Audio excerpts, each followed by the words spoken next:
another Scot that you kind of worked with was Karen Gillan in Selfie, and it's such an interesting show to sort of look at because you have someone like Karen Gillan. She's going to be in probably the two biggest box office movies of this year. The New Avengers, and Jumanji continues, and then you've got John Cho. Obviously, that show only lasted a season, and then you've got these people that go on to be huge stars. Do you think like comedy is too easily cancelled these days, that shows perhaps in the 90s and 80s would be given that breathing room to continue? Now it's quite easy to just say, oh, we'll cancel it and something else will come in. I think that that's been like an existing pattern and problem with networks for a long time. Like, the famous story about Seinfeld was that they wanted to cancel it after like 5 episodes. Yeah. Like, this is garbage. This will never work. Nobody's ever going to get this. So I think it's, at the network level, that it's always just you're sort of hoping that there are executives and people sort of making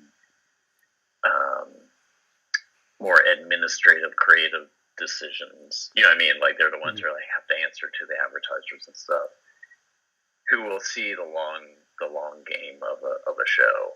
But there's so much financial pressure in such a machine that's one of the things you kind of learn as an actor, I think, in anybody in this field, where you're like, you can't really take it personally, because it might not be the executives that you've been dealing with directly, but it's the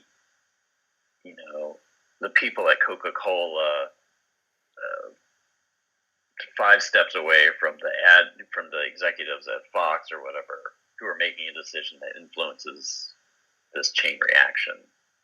But then kind of it ends up, you're out of job, and then it's like, oh, it was me, I'm the reason the show ended. You're like, no, it's some guy in an office who has a beef with another guy in an office. It has nothing to do with you. You're just sort of the byproduct of it.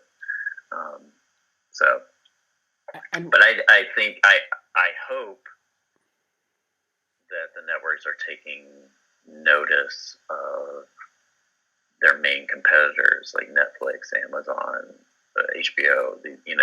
These pay service channels that give projects the time and breadth to kind of find themselves.